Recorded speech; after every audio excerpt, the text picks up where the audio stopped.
Hoy me quiero referir a una palabra muy usada en el campo de la poética, en el campo de la letrística, en el campo de la música, ¿no? Esa palabra es spleen, palabra de origen griego que según en los países que se utilice adquiere distintas significaciones. Pero sin duda alguna, la aplicación y el uso del término spleen por parte del enorme poeta Charles Baudelaire es la que más repercusión ha tenido. Es decir, Baudelaire se refería al spleen como ese estado de melancolía sin causa definida, como ese estado de angustia vital de una persona.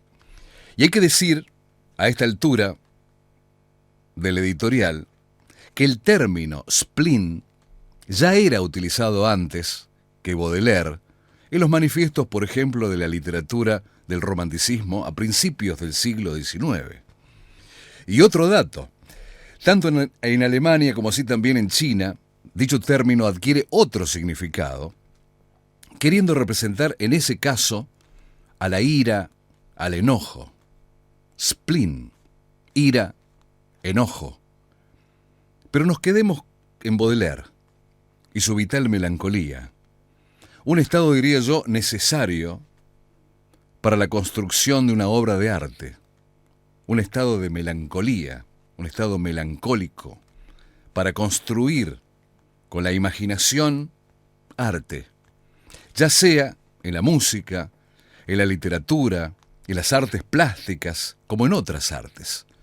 Porque sin duda alguna el ser humano expresa más hondamente desde un estado adverso, ligado más a la tristeza que a la alegría. De eso yo no tengo ninguna duda. El tango, por ejemplo, como género de características elegíacas en su letrística, alude al término en cuestión spleen en distintas letras, corroborando ese estado de melancolía y tristeza.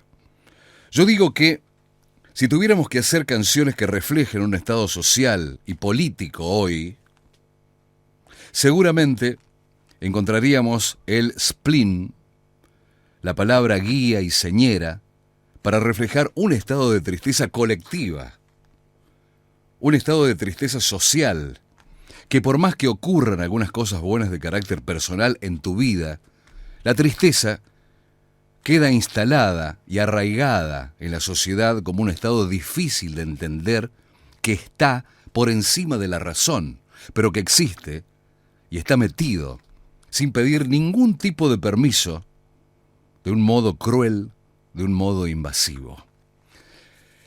El poeta Homero Mansi, en el tango Viejo Ciego, dice: puntual parroquiano tan viejo y tan ciego, tan lleno de plena, tan lleno de spleen.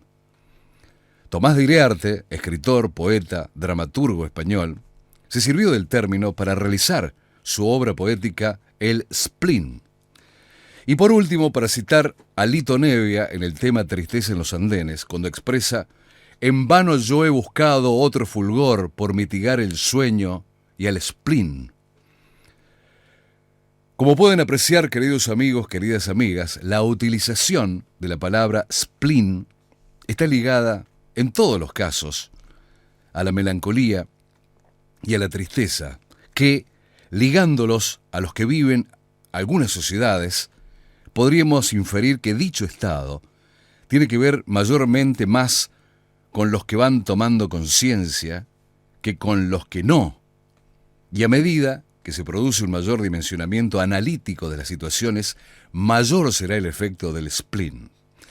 Por último, amigos y amigas mías, queridos amigos, queridas amigas, decir lo siguiente: hay tristezas que tienen explicación y razón de ser instaladas en la gente, pero que son muy difíciles de evitar y eludir, al menos en este estado reinante de las cosas.